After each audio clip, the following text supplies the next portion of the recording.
दत्तात्रेय जी, भारत सरकार के राज्य मंत्री श्री राव इंद्रजीत सिंह जी, राज्यगिनी बहन मोहिनी बहन जी, राज्यगी ब्रजमोहन भाई जी, राज्यगिनी जयंती बहन जी, राज्यगिनी चक्रधारी बहन जी, राज्यगिनी आशा बहन जी, राज्यगिनी हम लोगों का अति आदरणीय अति प्रिय शिवानी बहन जी, ब्रह्मा कुमारी परिवार के सभी राज्योगी राज्यगिनी भाइयों बहनों, देवियों और स्वजनों, आप सबको मेरा नमस्कार। आज आप सबके बीच यहाँ उपस्थित होकर मुझे बहुत प्रसन्नता हो रही है। ओम शांति रिट्रीट सेंटर के इस सुंदर प्रांगण का आध्यात्मिक वातावरण मन को एक नई ऊर्जा, नई उद्दीपना, नई उल्लास मन में सृष्टि करती है। मैंने ब्रह्म कुमारी संस्थान को बहुत करीबी से जानती हूँ। मैं इसको अपना घर समझती हूँ, मेरे बाबा का घर समझती हूँ।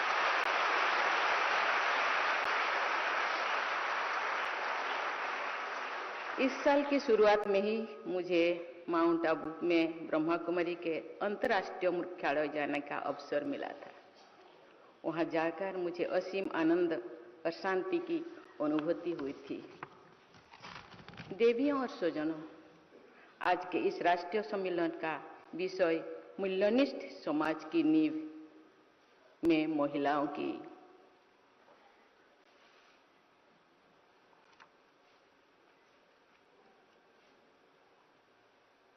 क्या भूमिका। Women as foundation of a value based society अत्यंत प्रासंगिक है। महिला शक्ति ने भारतीय समाज में मूल्यों और नैतिकता को स्वरूप देने में महत्वपूर्ण भूमिका निभाई है। भारत की समृद्ध सांस्कृतिक और आध्यात्मिक विरासत में महिलाओं को यथोचित सम्मान और स्थान दिया गया था। हमारे वेदों, उपनिषदों, पुराणों और महाकाव्यों में महिलाओं की स्तुति, शक्ति, करुणा और ज्ञान के स्रोतों के रूप में की गई है। हमारी संस्कृति में माता पार्वती, माँ दुर्गा तथा काली, माँ लक्ष्मी और माँ सरस्वती का जीवन की पोषक और नैतिकता के संरक्षण के रूप में देखा गया है। इसी तरह अंदाल, मीराबाई और माधवी दासी को निस्वार्थ भक्ति भाव तथा आध्यात्मिकता के सर्वोच्च रूप में सम्मानित किया जाता है। गार्गी प्राचीन भारत की महान दार्शनिक और विदुषी थी। उन्होंने विद्वानों और संतों के साथ अपने दार्शनिक वाद विवाद में समाज में सम्मान अर्जित किया था। एक अन्य महान विदुषी भारती ने शंकराचार्य की दार्शनिक शास्त्रार्थ में पराजित किया था। गार्गी और भारती बौद्धिक तथा आध्यात्मिक उत्कृष्टता के प्रतीक है।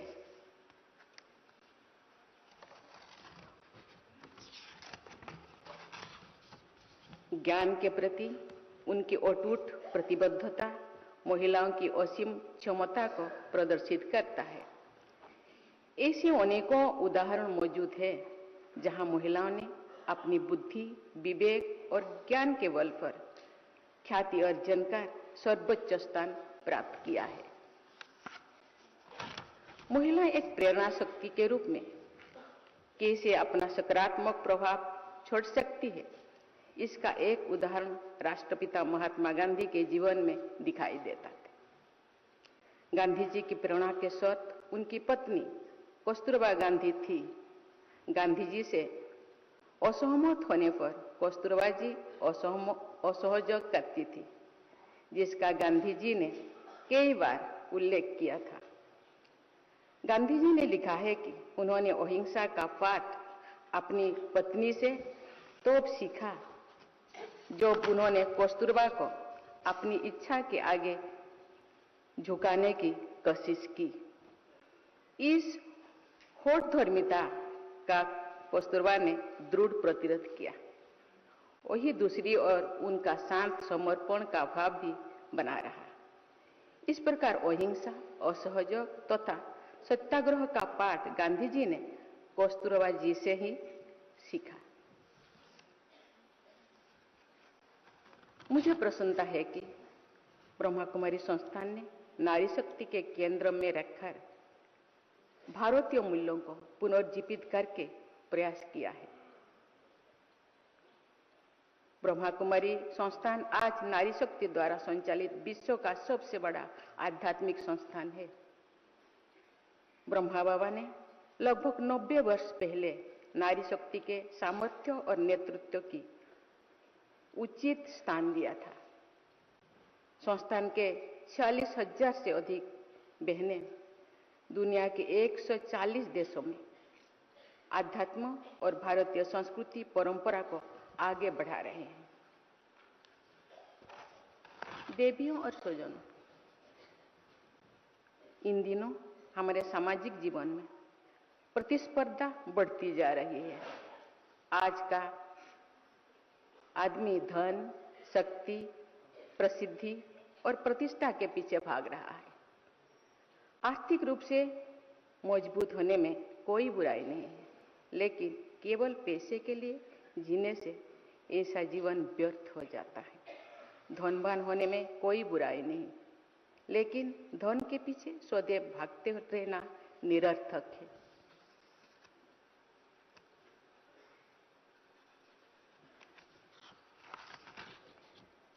इंद्रियों का सुख और आंतरिक आनंद एक समान नहीं होते। आर्थिक प्रगति और भौतिक संपन्नता हमें सुख दे सकते हैं, लेकिन आनंद और शांति नहीं दे सकते। आध्यात्मिक जीवन से दिव्य आनंद और शांति के द्वार खुलते हैं। हमारी माताओं ने मार्गदर्शन में इस दिव्य आनंद और शांति की खोज पर परिवार में शुरू होने चाहिए। देवियों और स्वजनों, महिलाओं को जो भी समान अवसर मिला है, उन्होंने सिद्ध किया है कि वो हर क्षेत्र में पुरुषों के बराबर और कभी-कभी उनसे बेहतर प्रदर्शन कर सकती है।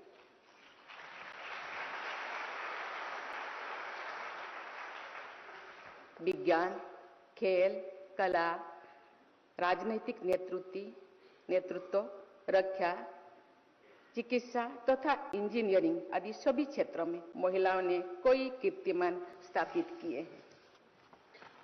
गांधीवादी इलाबेन भट्ट ने अपनी संस्थान सेवा और जसवंती बेन ने लिज्जत पापड़ नामक उद्यम की सहायता से अनगिनत महिलाओं को आर्थिक स्वतंत्रता प्रदान कर उन्हें स्वावलंबी बनाने की मदद की।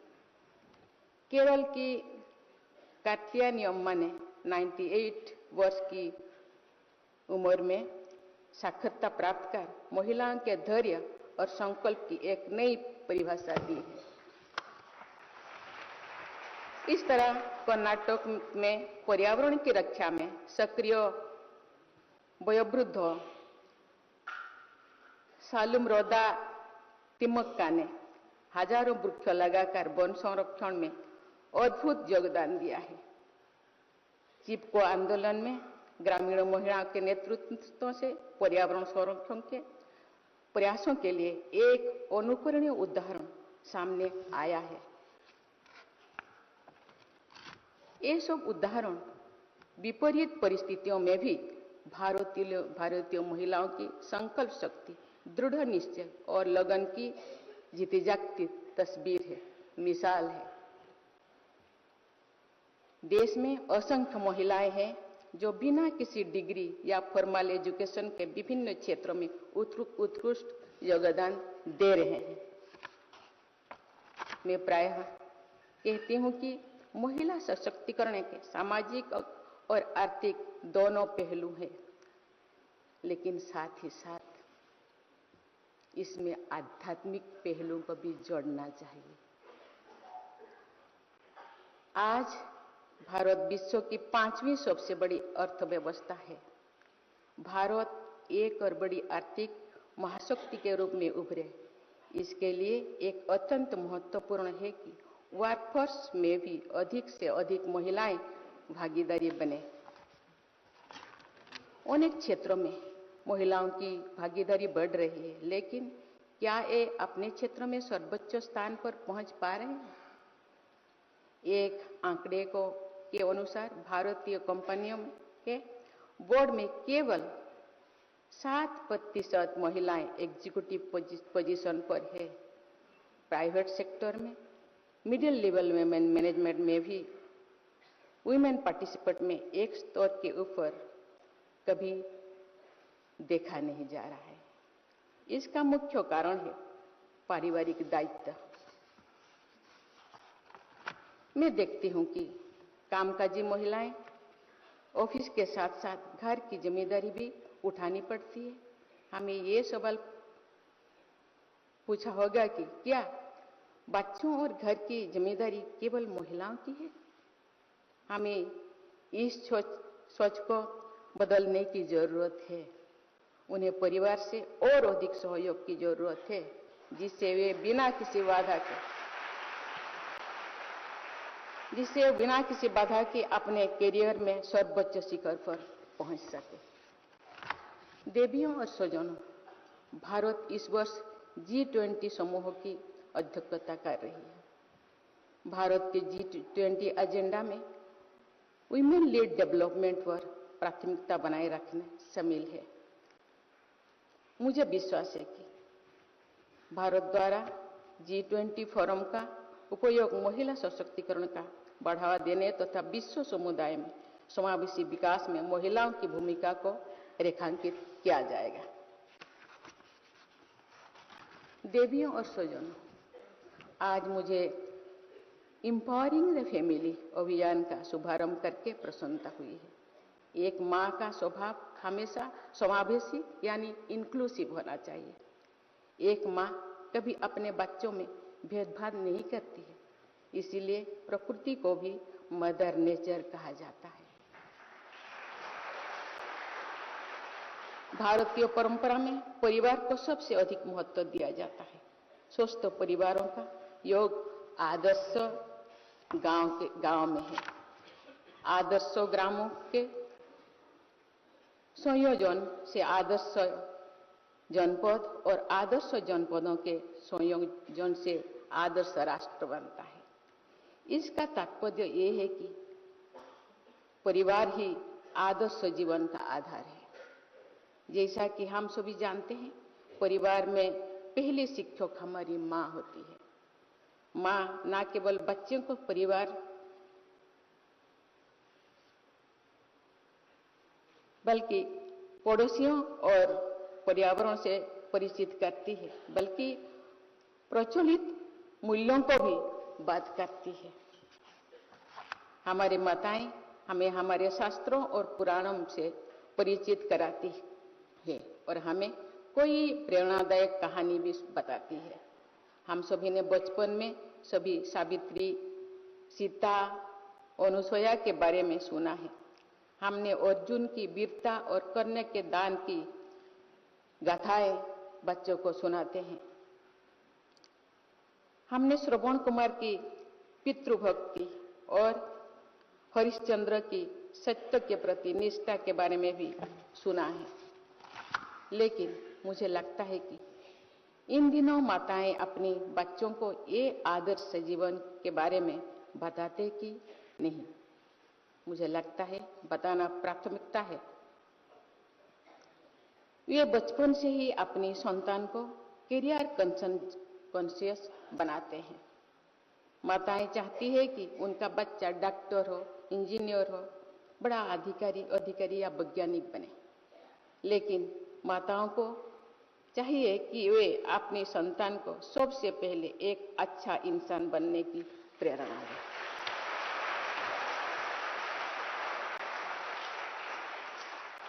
हमारे बच्चों का डॉक्टर या इंजीनियर बनना अच्छी बात है, लेकिन अच्छा हो कि वे सेवा करने के लिए डॉक्टर बने, देश के निर्माण कार्यों को गति देने के लिए इंजीनियर बने, समाज के हित में वैज्ञानिक बने, लेकिन धनोपार्जन को ही प्राथमिकता न बनने दे। बच्चों को ये कौन सिखाएगा? ये माता ही तो, क्योंकि माता गुरु होती है। बच्चे अनुकरणीय होती है, माताओं से ही सीखते हैं, बड़ों से सीखते हैं, समाज से सीखते हैं, दोस्तों से सीखते हैं। यह बात सिर्फ माँ ही बच्चों को सिखा सकती है। माँ ही कह सकती है, बाबू जीवन में बड़ा होना अच्छा है, लेकिन अच्छा होना इससे भी बड़ी बात है। बच्चों का दिमाग कच्ची मिट्टी की तरह नरम और आकारहीन होती है। इस मिट्टी के पिंड से दिव्य मूर्ति बनाई जा सकती है। माँ यदि चाहे तो बच्चों को दिव्यता दे सकती है, यानी माताओं के प्रयासों से परिवार एक आदर्श परिवार बन सकता है। अगर हर परिवार एक आदर्श परिवार बन जाए तो समाज का स्वरूप अपने आप बदल जाएगा। हमारे समाज को मूल्य आधारित समाज में बदला जा सकता है। भाइयों बहनों, अभी तक मैं जो सब बोली सामाजिक और आर्थिक उत्थान के बारे में। आज देश बढ़ रहा है, हम दुनिया के जितने देश हैं, हम 5th पोजीशन में आ गए हैं। लेकिन सामाजिक और आर्थिक उत्थान क्या काफी है? कहा जाता है ये शरीर भगवान जो बनाए थे पंचतत्व के शरीर, इसको चलाने के लिए जिसको दिए हैं शरीर में, लुप्त रूप में, सुप्त रूप में, उसको विकास करने के लिए हम कभी सोचे हैं? ये जो शरीर ट्रांसफरेबल नहीं है।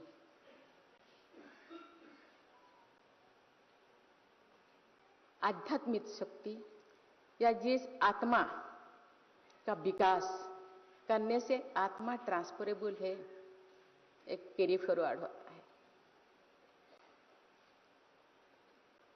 शरीर को या विषय वस्तु जो भी है, उसके लिए हम इतने चीजें इकट्ठा करते हैं जिसको हम सुख कहते हैं, जिसके अंदर हम शांति खोजते हैं, आनंद खोजते हैं। और क्या सही मायने में सुख शांति है?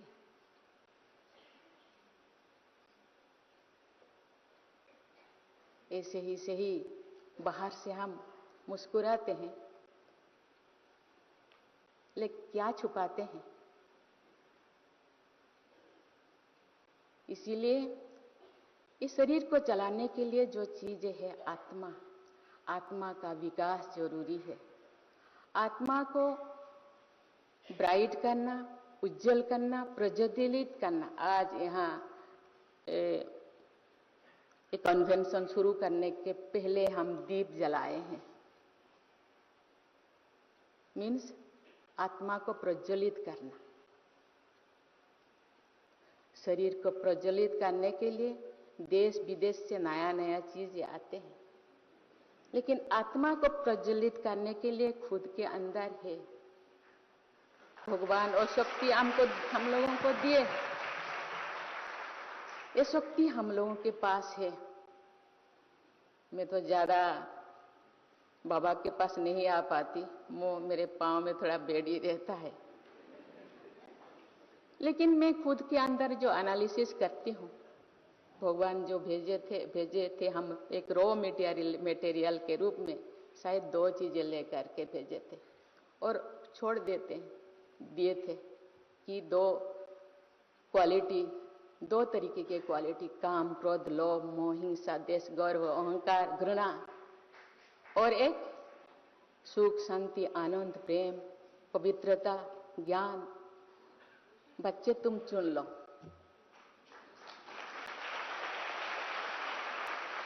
तो हम किसको चुन रहे हैं?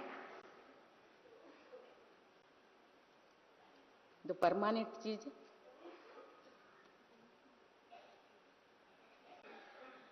काम, क्रोध, लोभ, मोह, हिंसा, द्वेष से ये हम बहुत चीजें एक्वायर कर सकते हैं जो परमानेंट नहीं है।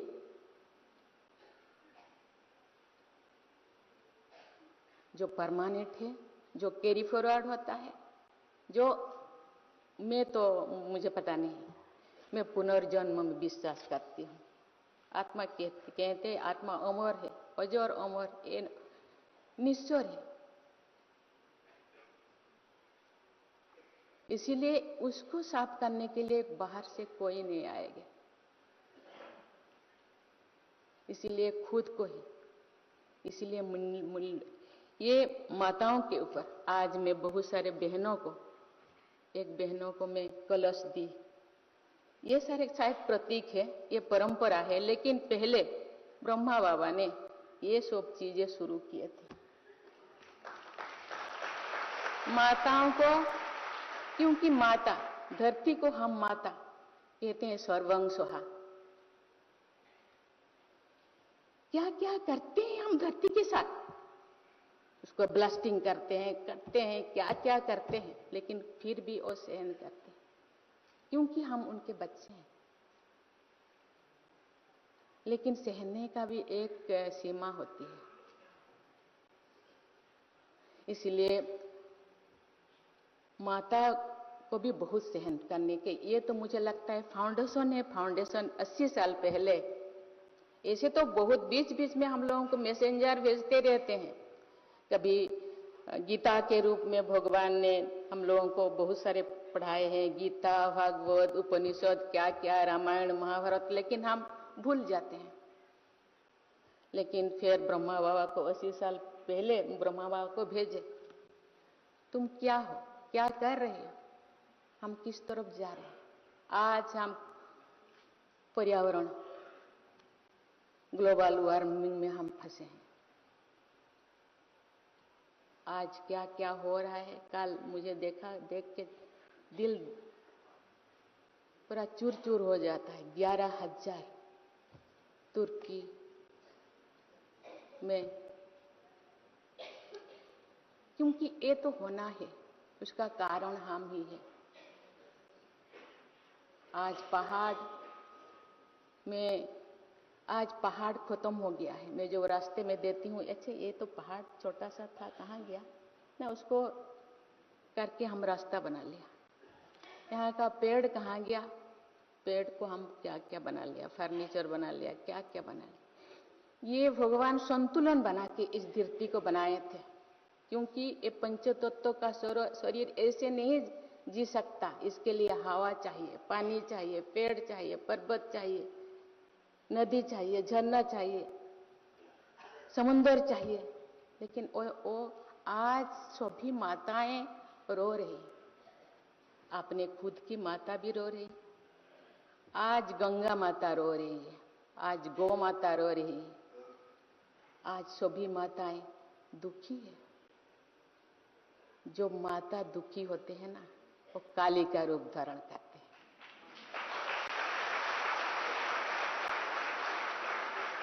इसीलिए अभी भी समय बाकी है, हम लोगों को सजाग होना पड़ेगा और इसके जो दायित्व, इसके जो रेस्पॉन्सिबिलिटी माताओं को लेना पड़ेगा। क्योंकि माता में भगवान ने सहन शक्ति, धैर्य शक्ति, स्नेह, ममता तो दिए, लेकिन इसके साथ ये धैर्य शक्ति, सहन करने का शक्ति, बोझ उठाने का शक्ति, माथा बांधने का शक्ति, इसके साथ साथ मुझे लगता है अभी शांति बनाने का शक्ति, सुख शांति आनंद प्रेम फैलाने का शक्ति भी हम लोगों को अपने हाथों में लेना चाहिए। इसलिए आज बहनें 143 देशों में और जाकर के ये मैसेज, इंडिया में तो हम सब है थोड़ा बहुत, लेकिन वहां जाके अपने बीज को वहां डाल रहे हैं कि केवल एक अकेला चलने से नहीं होगा, ये विश्व को भी शांति का वार्ता, सुख का वार्ता, आनंद का वार्ता। और रास्ता क्या है? Way of living, art of living, जिंदगी जीने का शैली हम कैसे जिए। अरे हम भारत को चलाने के लिए संविधान है, स्कूल को चलाने के लिए कोई अपना बायलो है, हर चीज चलाने के लिए, मनुष्य चलाने के लिए कुछ नहीं, खुद को चलाने के लिए कुछ नहीं, लेकिन हम अपने आप को बनाना पड़ेगा। घर में कोई संविधान है क्या? पिताजी कहते हैं, ब्रह्मा बाबा ने कभी कभी मुरली में कहते हैं, बच्चे मेरे दाढ़ी का लाज रखो, लेकिन हम रखते हैं नहीं, क्योंकि ब्रह्मा बाबा तो बूढ़े हो गए हैं। हम आज का हम कंप्यूटर युग या बच्चे हैं, हम आकाश में उड़ने वाले हैं, पानी में घुसने वाले हैं, हम क्या क्या करने वाले हैं। हम विज्ञान में ये है वो है, गोल्ड मेडलिस्ट है, 5 गोल्ड मेडलिस्ट मेरे का ये है शरीर में। लेकिन इससे उठकर अपने आप को कोई एक प्रोवर्ब ओडिया में है, मैं उसको, हे आत्मनिद्रा परिहरी फड़ी चिंतार आलोचना कर कर निरीक्षण निशब्द जीवन सत्य जाती करी भेटिबा को मृत्यु सिंधु पराड़ लहरी। हे आत्मा निद्रा परिहरी, अभी निद्रा को परिहार करो, निद्रा छोड़ो, तुम अज्ञान निद्रा में सो गए हो। और चिंता, तुम्हें चिंता कीजिए और निरीक्षण कीजिए, देखिए आपका जीवन कैसे खूब जोर से किस तरफ जा रहे हैं, मृत्यु के इस समुद्र में जाके डूबने वाले हैं। इसीलिए समय होते ही संभालो, क्योंकि आप तो फिर से आने वाले हो और फिर वही दलदल में तुम घुसने वाले हो। इसलिए अभी से तुम सजग हो जाओ। जिंदगी जीने के लिए रोटी कपड़ा मकान चाहिए, उसके लिए भगवान सफिशिएंट दिए हैं। एक बगान चाहिए, 6 फीट का एक खटिया, 2 कपड़ा, 2 रोटी। जब एज हो जाता है तो मैं तो 2 रोटी से ज्यादा कल पेट खराब हो गया। ये जो पद पदवी, ये सब चीजें, ये जो सुंदर चेहरा, ये नहीं रहने वाले। मैं देख रही हूँ बहुत, एक रहने वाला नहीं है। जो रहेगा उसको भी संभालो, इसको तो संभालना है, क्योंकि शरीर का भी जतन लेना जरूरत है। बाबा कहते हैं सिर से लेकर के पांव तक तो अपने शरीर को भी ध्यान दो, क्योंकि शरीर से ही आत्मा रहती है। नहीं, वो तो अकेला आत्मा नहीं काम कर सकती। आपके हाथ द्वारा काम करेंगे, आंखों द्वारा देखेंगे, पांव द्वारा चलेंगे, मुख द्वारा बातें करेंगे, लेकिन इसको भी यत्न करना है। लेकिन जिसको ज्यादा यत्न करना है वो है आत्मा। आत्मा के लिए उसी तरह व्यवहार करना चाहिए जो आत्मा को पसंद है। हम आत्मा के विरुद्ध काम कर रहे हैं।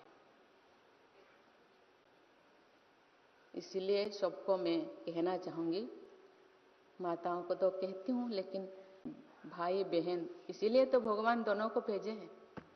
लक्ष्मी नारायण, राधा कृष्ण, हर पार्वती, दोनों को भेजे हैं।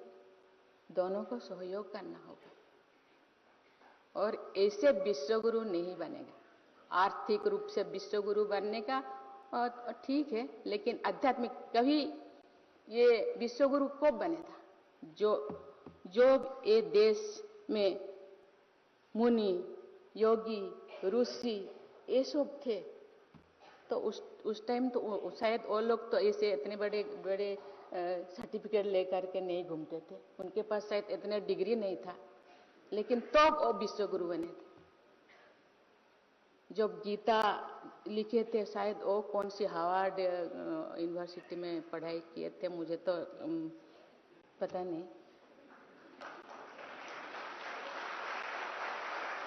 इसीलिए मैं सबको कहना चाहूंगी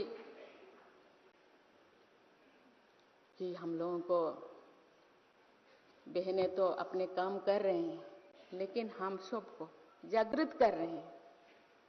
हम लोगों को भी उसी तरफ ध्यान देना पड़ेगा, पढ़ाना पड़ेगा। ऐसे नहीं कि मैं पढ़ाई से खिलाफ नहीं हूं, लेकिन पढ़ाने के साथ साथ आध्यात्मिक ज्ञान भी चाहिए। क्योंकि आज मुझे ब्रजमोहन भाई ने, जब मैं माउंट आबू गई थी, एक क्वेश्चन किए थे, उसका क्वेश्चन मैं ठीक से नहीं दे पाई। क्योंकि मैं नहीं दे, अब जानते हैं क्यों नहीं दे पाई। मुझे पता था लेकिन दिया नहीं, क्योंकि ऐसे वाला क्वेश्चन मैं दे नहीं पाती। कहते हैं बेटी परी होती है, परी लक्ष्मी, लक्ष्मी जब हंसती है हम भी हंसते हैं, और खेलती है हम भी खेलते हैं, लेकिन किसी किसी का नजर लग जाती है। दृष्टि, वृत्ति, कृति को परिवर्तन करना पड़ेगा, दृष्टि को ठीक करना पड़ेगा, वृत्ति को ठीक करना पड़ेगा, कृति को, हम लोगों का कर्म को ठीक करना पड़ेगा। चाल चलन चेहरा, चाल चलन चेहरा माने कि बहुत ऐसे नहीं, को ठीक करना पड़ेगा। क्योंकि बच्चे अनुकरणीय होते हैं, बच्चे सीखते हैं। हम अपना प्रयास करेंगे, क्योंकि शिवानी बहन ने बहुत उनके प्रवचन को मैं सुनती रहती, क्योंकि सबका अलग अलग रिकॉर्ड हैं, अब अलग अलग है ना। तो फिर भी हम तो माता के हिसाब से हम लोगों को प्रयास, माता पिता के हिसाब से हम लोगों को प्रयास करना चाहिए। दृष्टि, वृत्ति, कृति को ठीक करना चाहिए। बच्चे आगे बढ़े, बहुत अच्छे बने और मनुष्य बने। हम लोगों को कहा जाता था कि animality and rationality is equal to a man. तो ऐसे प्रयास करना चाहिए जो एनिमलिटी मस्तिष्क में ज्यादा ना बढ़े, रैशनैलिटी ही बढ़े, उसको ही बढ़ा दिया जाए। महिलाओं के सशक्तिकरण से ही परिवार सशक्त होंगे, और सशक्त परिवार के आधार पर ही एक सशक्त समाज और सशक्त भारत बनेगा। और हम जो परिकल्पना करते हैं एक दिन विश्व गुरु बनेगा, जरूर बनेगा। इसके लिए प्रयास करना। मैं इस अभियान की सफल कामना के साथ साथ उज्जवल भविष्य की मंगल कामना करती हूँ। जय हिंद, जय भारत, धन्यवाद।